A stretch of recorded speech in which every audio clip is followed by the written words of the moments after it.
will get upset when women really want to come and don't have enough bargaining power in their own household and in their own family to get better healthcare for myself. And I get very upset at how little Indian families value the woman's health. It is their own convenience. They care a lot about the grandchild. They care to some extent about the mother, but finally whether their daughter or daughter-in-law has the best healthcare for her and her body is not a priority in Indian families, and clearly I get angry. C-sections has all the complications of any surgery.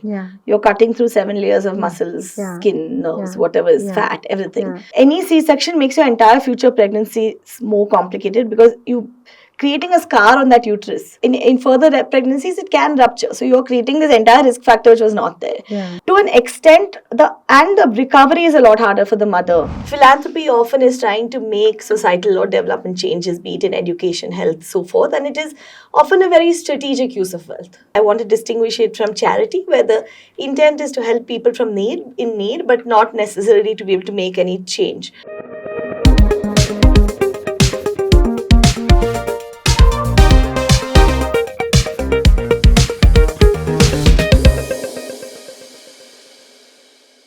Dr. Janvi Nilekani is an applied microeconomist, health system reformer, and a strong advocate of empowering women. On the Expression podcast, hear her story of how trained midwives can make the birth experience for mothers joyful and at the same time strengthen them both mentally and physically through pregnancy and delivery. Let's get to hear it from her.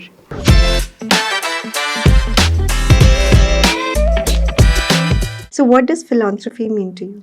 I think it would be utilizing wealth to make positive structural changes in society, right? I want to distinguish it from charity, where the intent is to help people in need, but not necessarily to be able to make any change. So, flood relief or the sort would fall more under charity relief to people in bad circumstances. Philanthropy often is trying to make societal or development changes, be it in education, health, so forth, and it is often a very strategic use of wealth. And you come from an illustrious family who always contributed immensely to the society. So was the vision for Astrika also born from the same passion? Yeah, I think more or less I was raised and I myself always somehow had that intent of working in the development sector.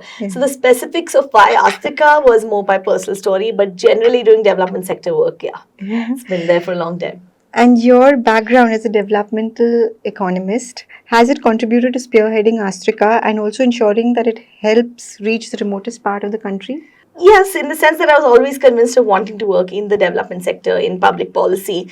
So because that was why I wanted to train as a development economist in the first place. So I did a PhD in public policy from the Kennedy School at Harvard. So that was always with the intent of being in the development space overall. I think development sector work by its very nature is trying to reach underprivileged populations wherever they may be. I wouldn't make the claim that we work in the truly remotest corners of India, but definitely we work with partners who work there. Yeah. And did you want a career in the IT as a young... No, never. I was actually very sure of working in the development space since I started thinking. I mean, of course, as a teenager, I don't know if I really thought. I was like, okay, you have to be good at studies. I didn't think further than that. But from the time I was applying for college, for bachelor's, I was very sure I wanted to work in the development sector. So growing up, what was it like being surrounded by Narayan Murthy and with your father around? Has it impacted you in any way? It must have, of course. I think we were children, my brother and I, so to a great extent for us it was just our childhood, right? Like it's when you grow up and reflect on it that you realize your childhood might have been a bit unusual. As a child, you don't really notice it, and in fact, while I'm raising my son also, I'm trying my best for him to feel like this is a normal childhood, right? So again, it was just sort of normal for us. I think I started feeling it more as a teenager, that you realize, that people around you have achieved a lot, and I was the kind of person, like I feel like it ended up being a bit of pressure on me, or that you tend to want to live up to standards, at least for me, and that kind of, but I'm the type to take on pressure like that. So, but I think you're doing amazingly well. So, good to know that. So, do you have a role model or mentor? My mother, in many ways, I think what she has been able to do with the development sector work, particularly with institution building, creating institutions which are able to do a lot of societal good and then step away from them, is something I admire a lot. And what influence have both your parents had on you? A lot, I think. Definitely, I think this whole public sector work comes mostly from them, a bit from my schooling. I was in the Krishnamurti Foundation schools, Valley School in Bangalore. That's wonderful. People may have heard of Rishi Valley and others. Yes. So there also, I think the culture was very, to think of yourself as a role in a larger, as a person with a role in a larger community. So there also, but a lot of it was my parents. I just think that wanting to work in the development sector came a lot from them. And having good examples with them and all the people they work with as well, of people who have successfully been able to do that and who have been able to create genuine impact. So all of that was inspiring. So the people I was introduced to as well.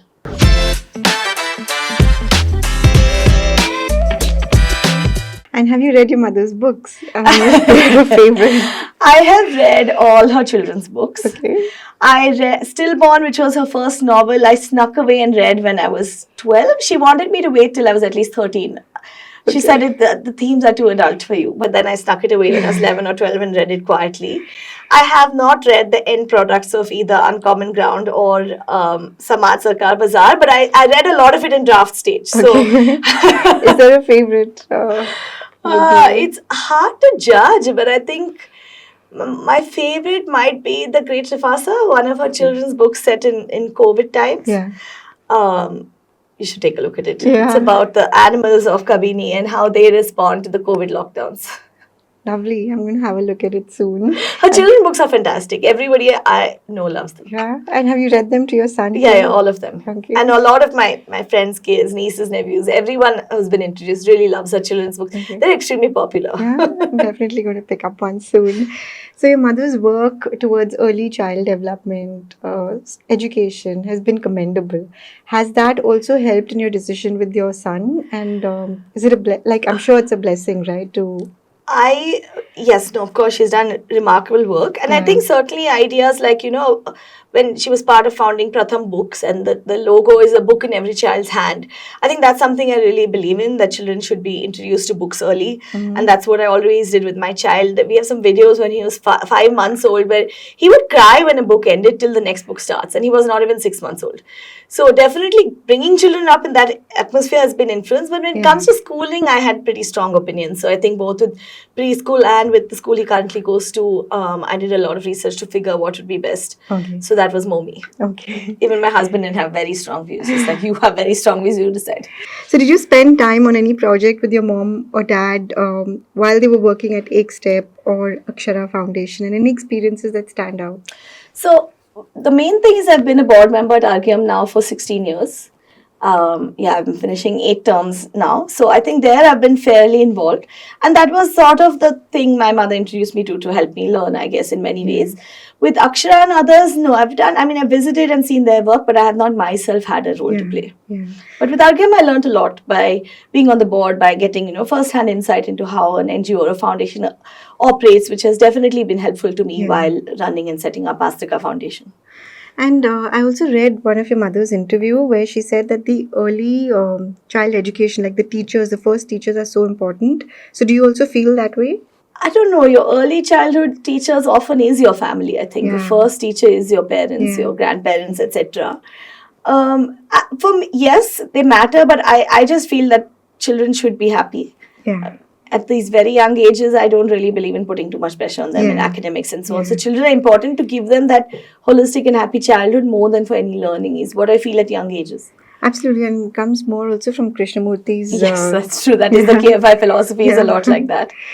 Are there times when you still consult either of your parents? Yes, a lot. I think there a lot actually, especially Astika Foundation. I think their expertise and their long decades of work in the public sector space, I have that benefit, and I would be foolish to not use it. So definitely, I think they still add a lot of insight to all my work. Any example or anything that? No, I think everything. Working with government has humongous challenges. So having their insights on how to navigate all the pitfalls of working in government sector and working with government programs, or even on generally strategy around philanthropy. Okay.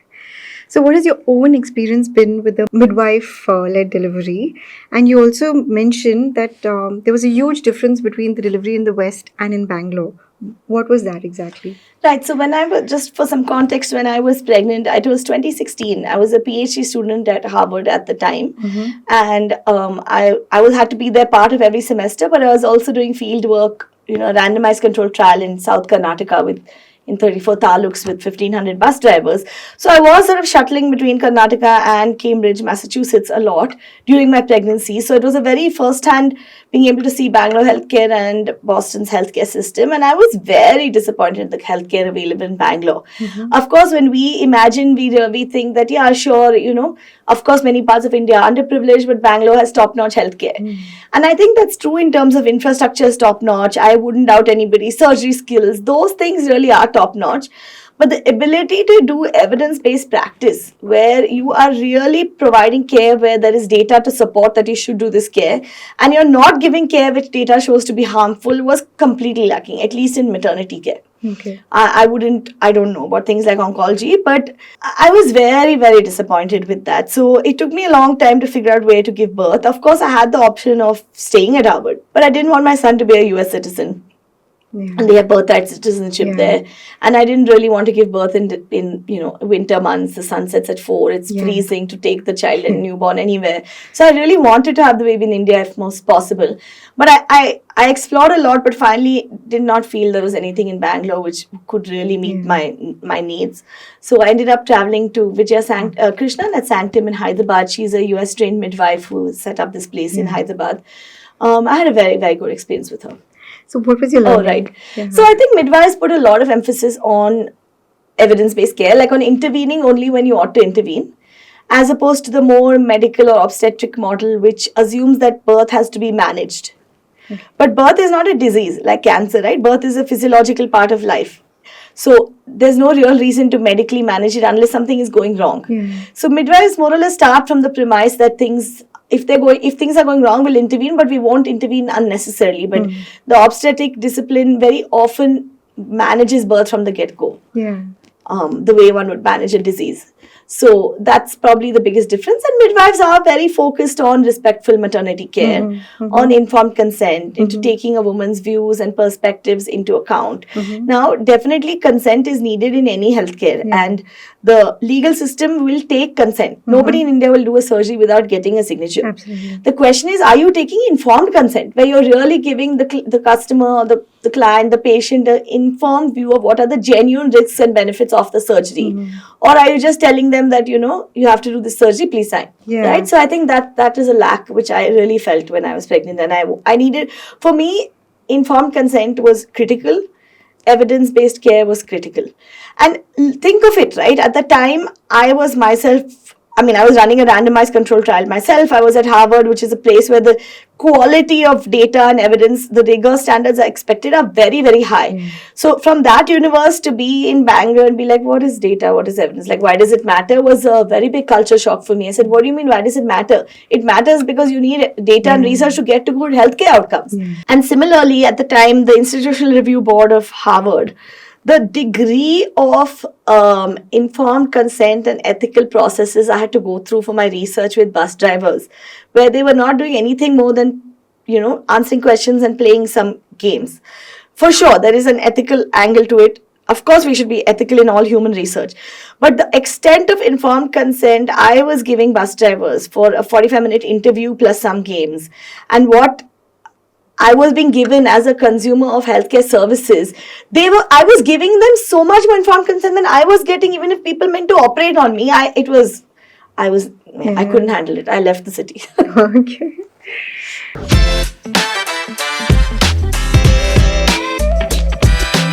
We know that because of your personal experience, that was the reason you were motivated to start Astrika.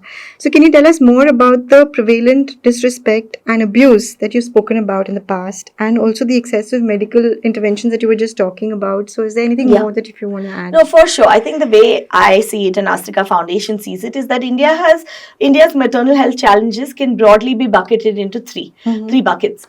The first is what the community calls too little, too late. So inadequate access to care, not having good hospitals or if they're there, the drugs are not there or the staffing is not there. That is one bucket. It is still prevalent. There's no doubt there are parts of India which are, there's really still inadequate availability of healthcare. But overall, I think the quality and quantity of healthcare available in India has, in underprivileged sections of the population, has dramatically improved over the last 20 years and continues to improve. You know, as we become wealthier, as we develop further, there's no doubt that the public healthcare system and healthcare in general is on an upward trajectory. People have access to healthcare. At the same, quality is a challenge, but access is not really a challenge anymore. I feel, in at least for maternal care. And even awareness, like you said, informed, For sure, it's much better, but it's still a challenge, and we work on it. We work in Bihar, we work in Uttar Pradesh. Definitely, there are. I don't want to say this problem is solved. It is on a pathway work in progress. It's a work in progress. The second major problem is too much too soon. So high degrees of intervention before they're at all needed. So the data on C-sections, episiotomies, augmentations, inductions in India are quite shocking to the extent to which these are very, very dramatically overused.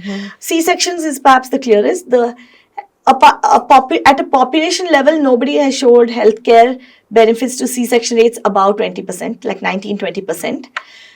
Those are still in countries like Scandinavia where the overall public health is better. India has very high rates of GDM, anemia, like general public health is poor. So I can say 30%.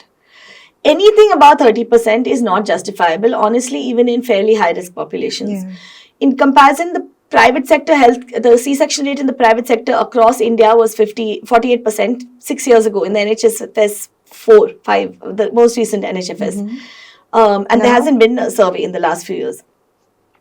In Telangana, Jammu and Kashmir and West Bengal, private sector C-section rates are more than 80%.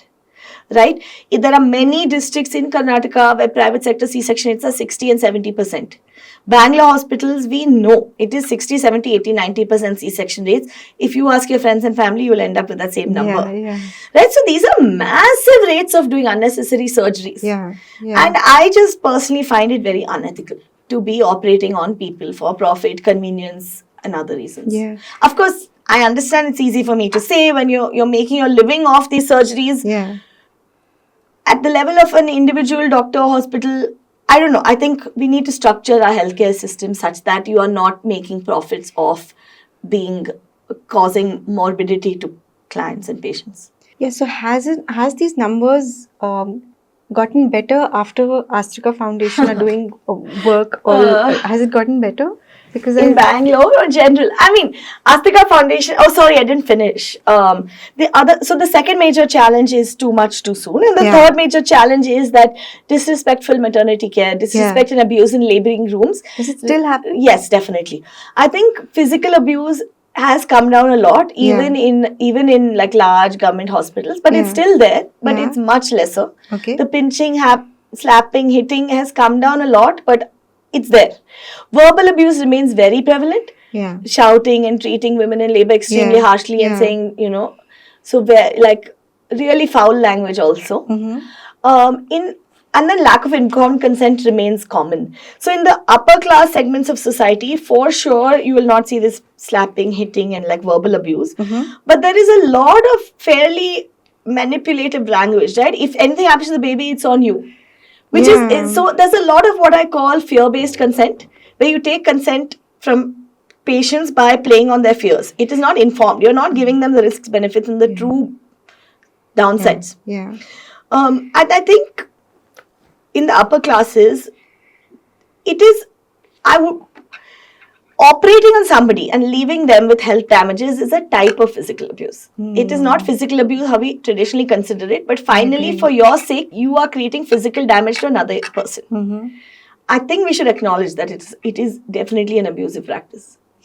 But how are we going to do that, right? No, as a society, first the step is to acknowledge that it's wrong. As long as we as society completely normalize this, then of course, who's going to change? Absolutely. That's what I'm saying. Women also accept, no? Like this is how it is.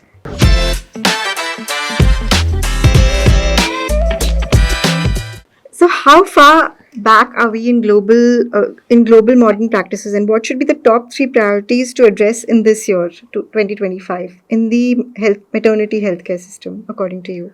We need to ensure well-skilled providers in many parts of the country. I think we've reached the place where almost every citizen of India has access. And I'm talking about maternal health. I'm not talking about necessarily oncology or other subspecialties or super specialties. But at least in maternal health, I think we've reached the position where across India, citizens have access to healthcare, but we need to put a lot of attention into quality of healthcare. And to give the government credit and NGOs credit, there are a lot of people working on this challenge, and it is truly progressing year by year. Yeah. So I think we're on track. Keep going. Over intervention, I think, is becoming worse. More and more places are doing more and more over intervention. Yeah. Yeah. So that is an area where we need to double down, and there needs to be a lot more cultural awareness of the harms of over intervention. Disrespect and abuse, I think, again, is on a positive trajectory, and we just have to keep going with our efforts. Okay. And how has your experience been working with the state? And also, which state, according to you, is too still at the recent times too little, too late, and which is too much? Most of them are more into the too much too soon category by now. Yeah. See, it is the traditional states which you imagine as a little underprivileged. The Jharkhand, Chhattisgarh, Bihar, Uttar Pradesh, Arunachal Pradesh, Assam, hopefully I'm getting those right, are roughly the states with the worst maternal mortality and infant mortality. And you're saying this because you worked with them closely? I'm just familiar with the data in this space, I would say. We work in a lot of places, but these are, and here I'm just quoting national data and state level data, the NHFS data. These are the states with higher rates of mortality where there's still a lot of work to be done into, reducing death rates. Yeah. Everywhere else, I would say, majority of places, it's too much too soon. For sure, most of the states. And what about urban cities versus the tier 2 cities? What do you feel? So I think the over intervention problem is worse in the tier 2 cities. Is it? For sure. I think that, the tier 2 cities are filled with like these individual small nursing homes where the incentives for surgery on almost everybody is very high. The big hospitals in a Bangalore or a Delhi, one is there is more pressure from clients for good healthcare. There are still educated and aware women who will shop around, or even if you take other specialties, I think that places like Bangalore, people will always go in for a second opinion, be it oncology or a knee surgery or a stent or whatever. So because of that, there is more of that countervailing pressure. Like, my father's family is from Sirsi, for example, and Dharwad. Sirsi in particular is a relatively small town. You will have one provider, you will have two providers. Where is the consumer's ability to... There is no competition. And that without competition, you cannot really get to that high quality of care in any field. I'm not saying maternity. You need competition to have that focus on outcomes. So the smaller the city, I definitely think it's too much too soon is worse. See, you can say too little, in the sense that maybe the quality of NICU care and all might be better in a big city, but over intervention is definitely worse in smaller towns. So how do you think Astrika can bring together this vast knowledge of experts to help more women across the country? We do a lot of work, right? Our work falls roughly into 3 buckets. We do capacity building of mostly in-service nurses across the country, but we especially work closely with the governments of Uttar Pradesh, Bihar, Madhya Pradesh to an extent, and certain states. So we do a lot of training and capacity building of their nurses, ANMs, ASHAs, and so forth. This is typically in the public health system and with the government hospitals. That's one bucket of our work. We do a fair amount of in-person capacity building in partnership with institutions, both medical colleges. Like we worked with AIIMS Delhi, we work with Ramaiah, there are a lot of major medical institutions where we work.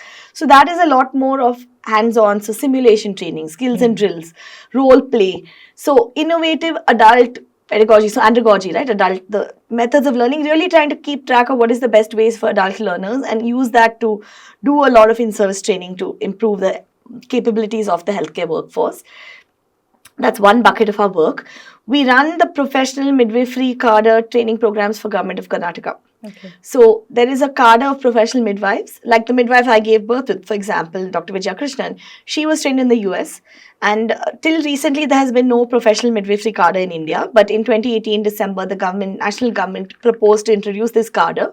So there are a few NGOs working on it, ourselves, the Gates Foundation, JAPICO, WHO, UNICEF, few parties who have come together as a conglomerate, a coalition rather of NGOs who work on this. So in the Karnataka, we are the only we are the NGO partner. Yeah. We run a National Midwifery Training Institute at Vanivalas, Yeah. Karnataka's largest women and child's hospital.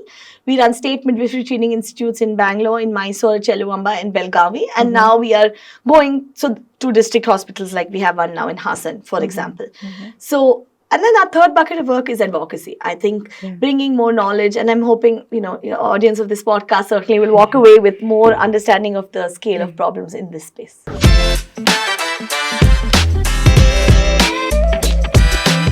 Talking about advocacy, how effective has your program been in creating awareness amongst women and changing their minds to accept better maternal care?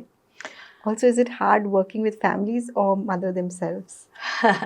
On the first part, how effective I've been, I don't know, you have to tell me. I mean, hopefully, hopefully some degree of change. I think it would be fair to say that because of Astrika's work, more people are aware of maternal health challenges. Okay. I think that much we can claim to have Yeah. achieved in 6 years. Other people also work on it, but yes, we have been at many panels, many conferences. Definitely, I think we've been able to bring some awareness to this issue, particularly in Bangalore. Yeah. Is it easier to work with families or mothers, right? You mean in the public health system? Yeah. Um, I mean, basically to convince, we all know that women, mothers, and families, they have a huge influence on how mothers should take the next step ahead, right, of giving birth and stuff. So some of them are very rigid in their thinking. So have you had any close experiences working with families or any? Yeah, so I thoughts think around I it? mentioned all of Astika Foundation's work a few minutes Yeah. ago. I also founded a private sector birth center in Bangalore called Astika Midwifery Center. Yeah. So this treats women, right? Yeah. So I want to first say that in the public health system, in the government hospitals, I wouldn't say working with either mothers or families is a huge challenge, because this is not like people come to a major district hospital to give birth. Yeah. Right, and then the hospital might decide, are they low risk, high risk, should they be in which unit? Yeah. But they don't come there with, it's a local district hospital, you go there. It's Yeah. not like they're really doing consumer basis selection. Yeah. So I think there, I wouldn't say that either has been a very big challenge. Yeah. In the private sector, of course, people are purchasing care to a great extent. You need to convince them that you're offering that value of care. I think it's been much worse to work with families than mothers. See, who comes to us? It's mother driven, right? Mothers are the ones who benefit from not having surgeries. Yeah. Right, or whatever else. So, Astrika Midwifery Center, our priority is ethical and evidence-based care. Right, we are not a natural childbirth center. We are an allopathic hospital. We do surgeries and all other interventions as per need. A lot of people end up coming to us for a normal delivery because we are ethical, we don't do surgeries unnecessarily. So we end up with a much higher normal delivery rate. But I want to be clear that our goal is not no surgeries. Our goal is that surgery should be only for clinical need. At Astrika, I can give this guarantee that no surgery happens for profit, for convenience, for impatience, for pain relief, for like muhurats. None of these are reasons to do major abdominal surgery. They do not happen at Astrika Midwifery Center for any reason like that. But of course, we are an allopathic hospital. We have a very large high-risk population. Our goal is to give the best of healthcare. For some women, that means more intervention. For some, it means less. So most people who come to us, the mothers are very convinced because they understand that they're getting that high quality of care. Yeah. It is far harder to convince families. See, at the end of the day, women in India still are quite unempowered. The decision making is very often taken by a mix of husbands, parents, and in-laws. Absolutely. More so for birth. The logic is you go to your mother's house for birth and your parents will decide everything. Right? So the idea that a woman is an autonomous decision maker in her own body and her own healthcare is still lacking in this country. It's true in Bangalore. sad, Forget the right? rest of the nation. So very often we have situations where it makes me very sad. I think I am a big women's empowerment types, and I get upset by the number of families we see where the mother really wants to come and she's like, I could not convince my in-laws, or I'm sorry, I really want to come, but my parents are saying no, or it's too far, so when the family is not willing, nobody says it's too expensive because we are very inexpensive by the market standards, but it's too far. It's too risky, don't change your doctor. Like, all of those are reasons people turn away. I don't mind when a family feels like, okay, we're not the right place. Or for me, the benefit of better healthcare is not worth the inconvenience of the journey, commuting to a further hospital. I don't mind that. I get upset when I personally, at a personal level, get upset when women really want to come and don't have enough bargaining power in their own household and in their own family to get better healthcare for myself. And I get very upset at how little Indian families value the woman's health. It is their own convenience. They care a lot about the grandchild. They care to some extent about the mother, but finally, whether their daughter or daughter-in-law has the best healthcare for her and her body is not a priority in Indian families, and clearly I get angry. Yeah, that is the hard reality. It makes me very angry, and something I really try and encourage women. You have some autonomy, Baba. Exert it. Women also like it's easier to go along with what my mother-in-law is saying or my mother is saying than to say that, look, I have rights. It is my body. Finally, I will decide. Women also, however educated, still don't exert their autonomy. So that also annoys me. But that just irritates me. At least with my friends and family, I push them a little that it's your body now, you decide. Yeah.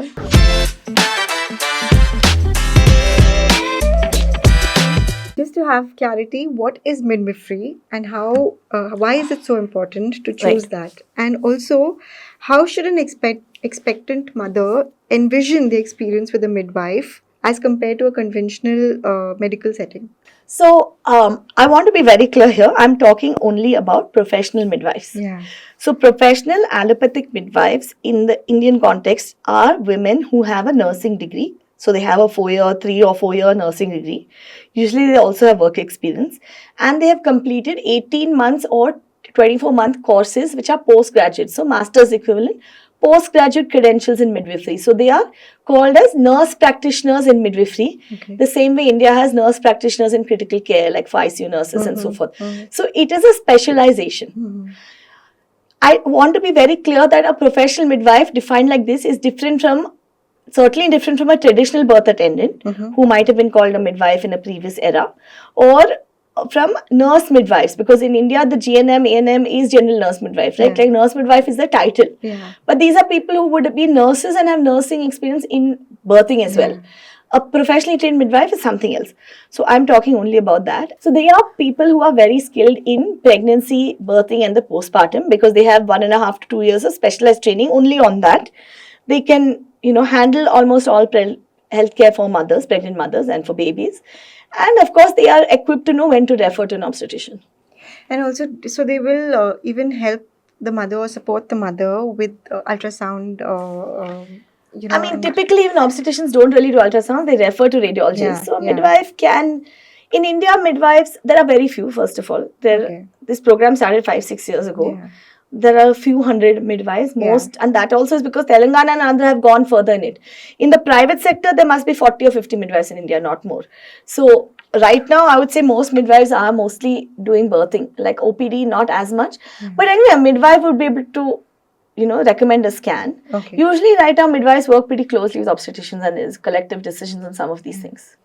And you also mentioned sometime back that they're not very expensive. So what is the package? I said we at Astika Midwifery Center are not expensive. Yeah, I didn't say midwives are not in terms of salaries or whatever. What does Astika Midwifery Center offers packages? From April 1st, our normal deliveries start at 85,000 and the maximum it goes up to is for a normal delivery is 175,000. Maximum of 2 lakhs for a C-section. For really luxury surroundings, so I consider it very inexpensive. Yes, it is. And it's the most important phase for a woman. So I think this is... but people won't spend, no? People will not spend. Some people will, of course, but in general, the thought that I should pay more, or at least I can let my daughter pay more from her own hard-earned earnings to have better healthcare for herself is still a no. I get very angry. So how important is childbirth education? What are the benefits of mindful pregnancy? And does your foundation support these? So childbirth education, if you're referring to parents becoming aware, I think is very important. I really encourage families and mothers to be well informed about your choices.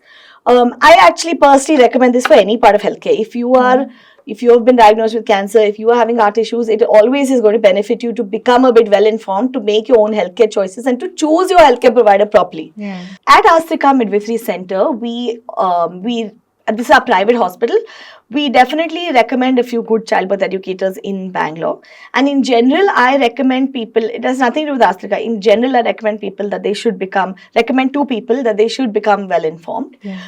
We ourselves, we have a partnership with a good childbirth educator, Neha Mishra, in Bangalore, who we partner with her on offering childbirth education.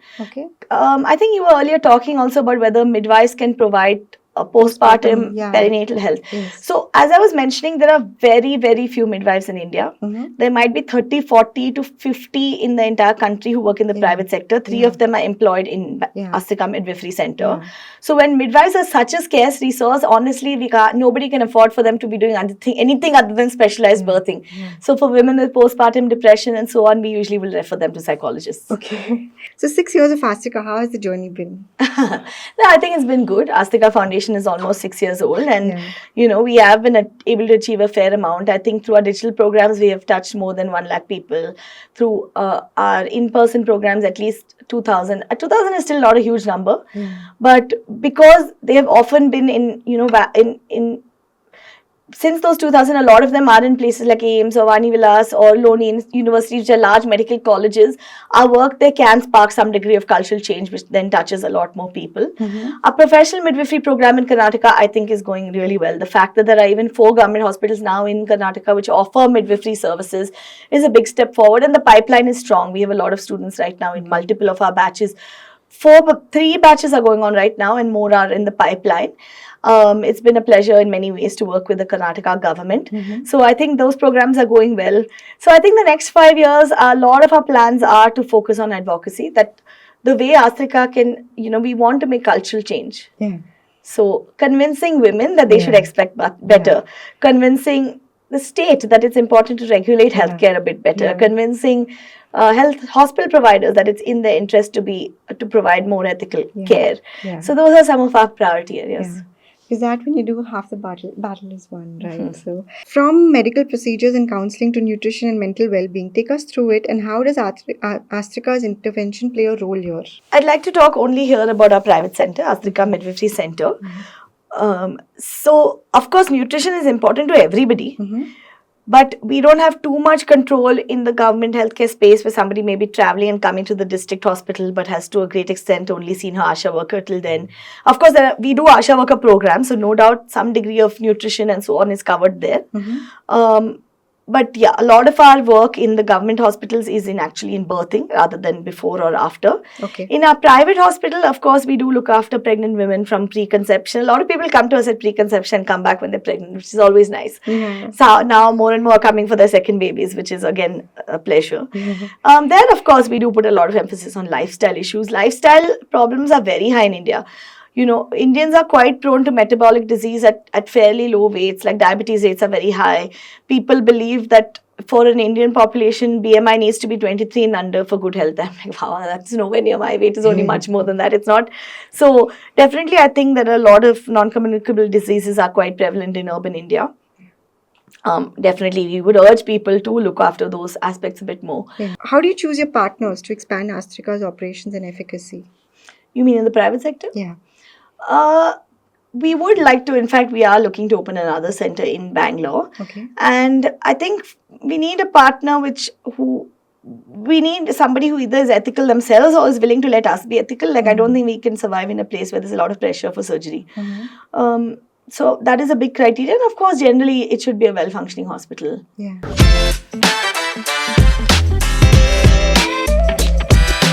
How did the collaboration with Fernandes Foundation happen, and what has been your experience? We love working with Fernandes. So Fernandes is the oldest midwifery training institute in India. It's opened in 2011, I believe.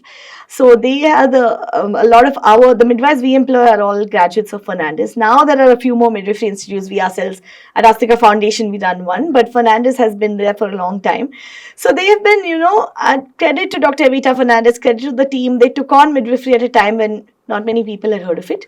There were these, Sanctum and Priyanka Rickler at Worth Village. There were these smaller midwifery centers, but Fernandes was the first one who took it in an institutionalized fashion and who really trained people to become midwives.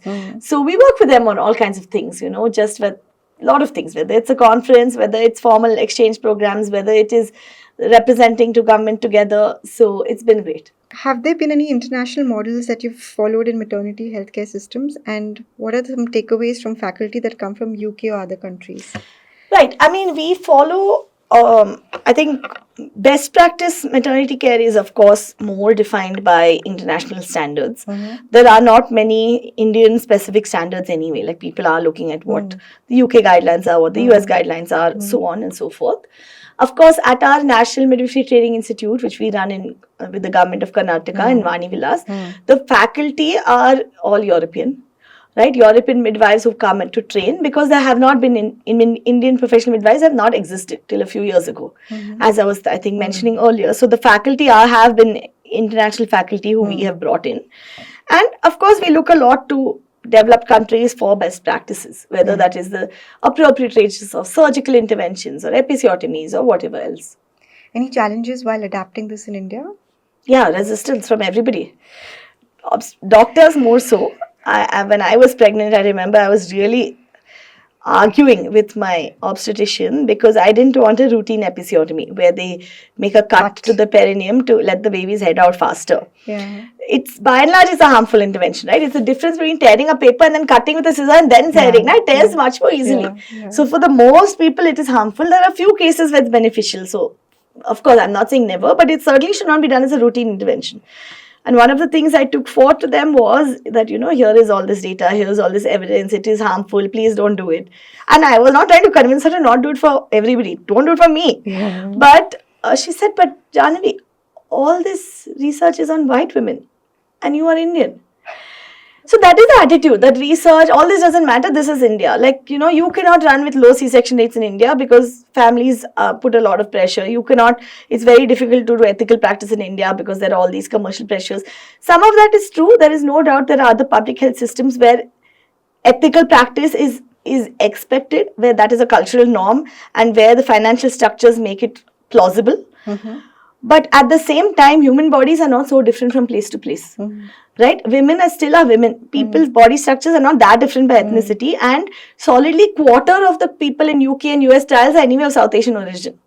So that is a very unconvincing argument to me. But yes, there's a lot of resistance from everybody that what happens abroad does not apply in India. And you mentioned while you were training midwives, you mentioned something about simulation training, skill training. Do you want to throw some light on this? We do a lot of capacity building programs for every cadre, right? So when I say skill building and role playing and so on, we do those as workshops. Astika Foundation does those as workshops for everyone. We do them for doctors, nurses, A&Ms. We do a lot, in fact, with security, housekeeping, etc. So our midwifery degree program, which is 18 months to 2 years long, anyway uses that in the course of its curriculum, but that anyway has a lot of hands-on practice as well.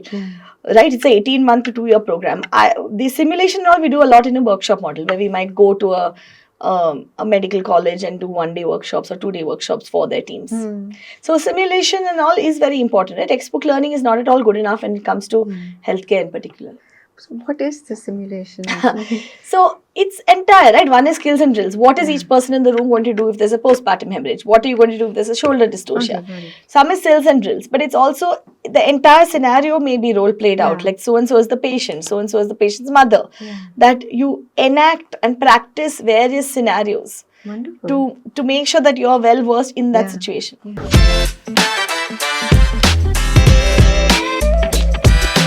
This is an interesting topic for me. C-section versus normal birthing. There is a common belief that normal birthing is better for the child, but a misconception amongst families that C-sec is safer.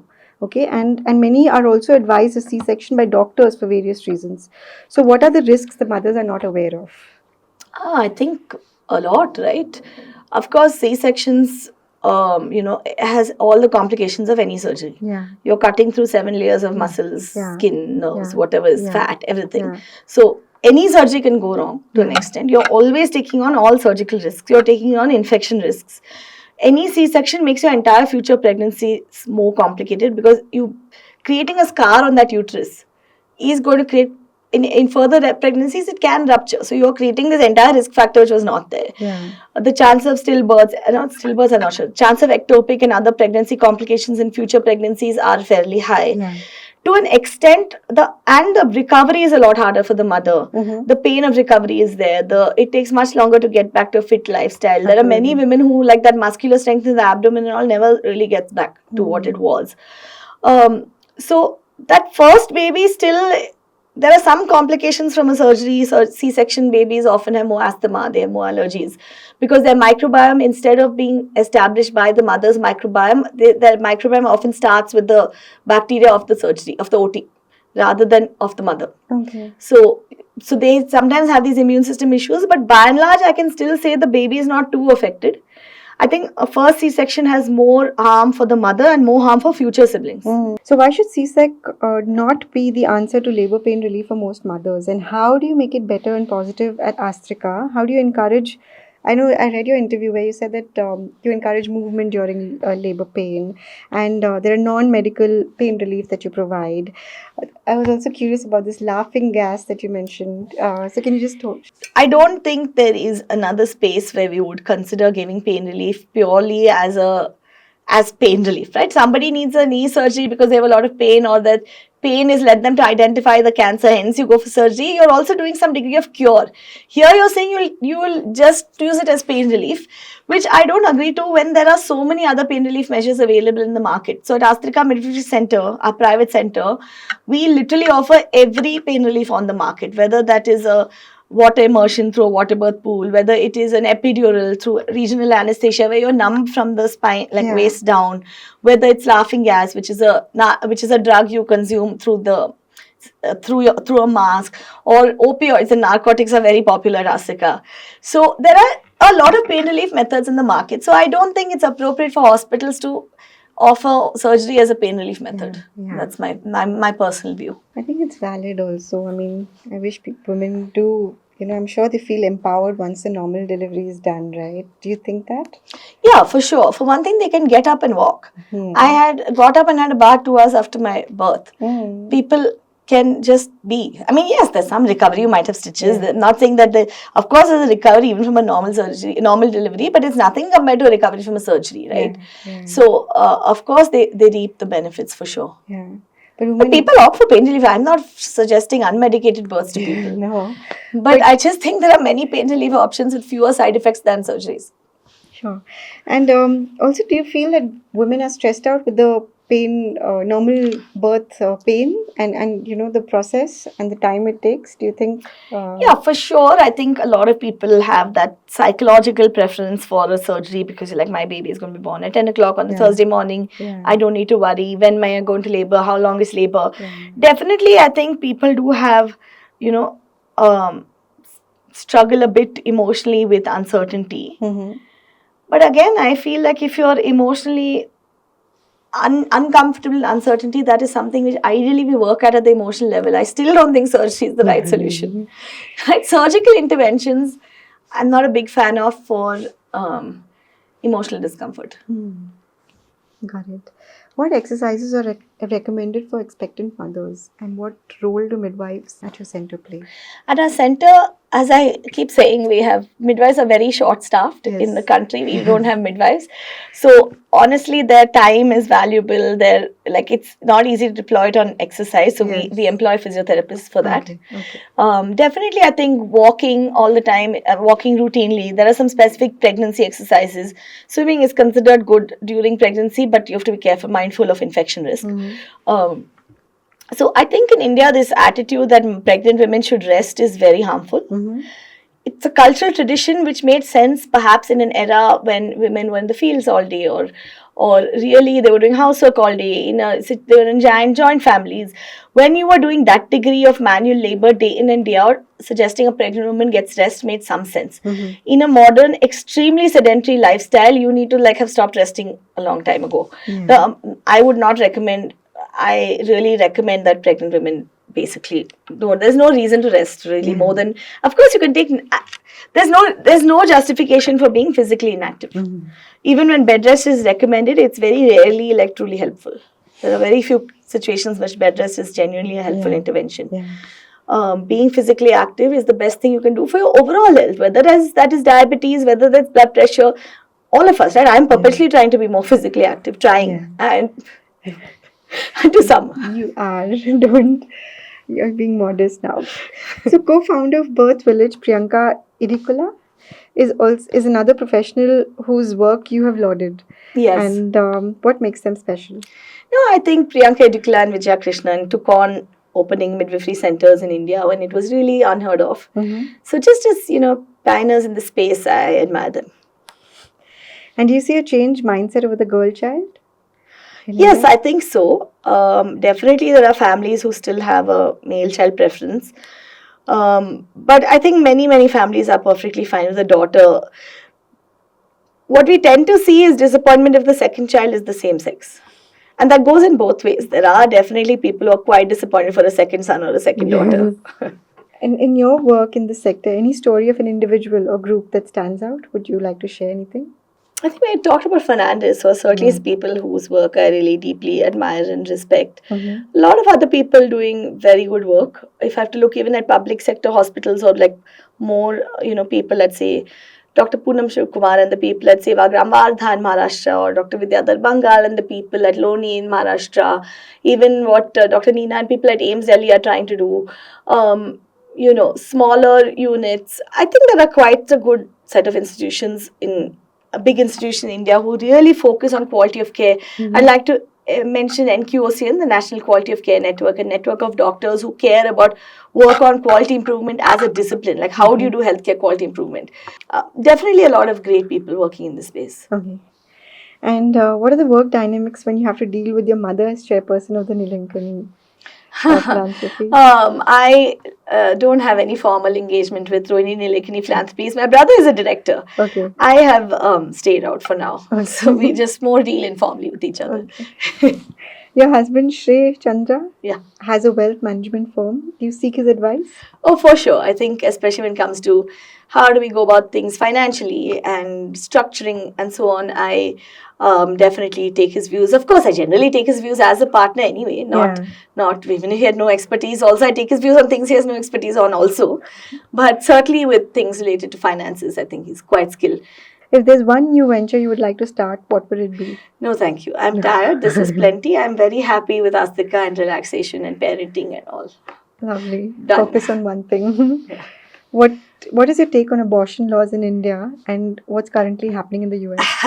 So it might be a bit controversial, right? I think overall, and so please take these as my very personal views. There's nothing to do with Astika or public policy. I generally like India's abortion laws. Abortion is fairly freely available till in the first trimester, is still quite easily available in the second trimester, but somewhat regulated, and is strictly regulated in the third trimester. I think overall it's a really good system. We have done we've had several mothers who come to us at Astrika Midwifery Center for a third trimester abortion, so to speak. So the state of Karnataka only gives it to them in case of true, very complicated fetal defects which are incompatible with life. So there is a complete process that Karnataka has for this. It's pretty well regulated. So I think the state is doing really well overall. In Bangalore, I mean in Karnataka and India in general, I think it's really good. Okay. I to an extent, I do feel that partly because abortion is so readily available that people are very casual about birth control, which I think would not happen if abortion was somewhat more strictly regulated in the first trimester. So I think definitely I do urge people to, just because you can get an abortion is not a reason to not use birth control. So that perhaps is a downside of a system where abortion is so freely accessible. Again, I think the US possibly could get to this kind of compromise, but in practice, it's very politically polarized. So it goes from no abortion to like abortion is fine till the day the baby is born. So, yeah. How are midwives trained to deal with the trauma that follows a miscarriage? I think midwives are generally, really trained to be compassionate, to be women-centric. And those skills of empathy are very valuable in cases of sorrow. I think I mentioned to you that our private sector hospital, we've done a fair number of third trimester abortions, or technically you could call them stillbirths, really, because it's a long story. But in those rare cases where a medical termination is authorized by the government, the actual termination is typically done in the government facility. And then some of them have come to us for delivery of the stillborn baby. it's interesting to me, but people seek us out for this kind of stillbirth care. I didn't expect it when I started Astrika Midwifery Center. There are people who have never seen us for pregnancy, but when they know it's going to be a stillbirth, switch to our care. And that, I think, is because the degree of compassionate care that midwives are trained to provide helps people who are bereaved. So I think everything about the way midwives are trained, the model of care in midwifery, compassionate women-centric care is the core of our practice. And hence people do come to us in cases where there's a lot of grief. What is your opinion on the current maternity leave of 26 weeks for working women? So my answer will be more as an economist on the maternity leave. I think it's helping women stay in the workforce who might otherwise, it's helping babies, I guess, who have more breast milk. It's helping mothers who already have a formal sector job. But the formal sector is 2% or some ridiculously low number, right? The not 2 anymore, that must be long back. But people who are employed in the formal sector is very, very less. Women's labor force participation in India is abysmal. It's really bad compared to all peer nations and so forth. Yeah, it is extremely backwards. And in some ways getting worse. So the fact that you're forcing employers to do 6 months of paid maternity leave will make them even more reluctant to hire women in the first place, right? So it worsens your problem that women don't work at all. So I don't think it's great as labor policy. It's good for the beneficiaries. Like a lot of my friends have benefited because they have formal private sector jobs, but for the average person, for the society as a whole and as a public policy, it's probably not the best of policies.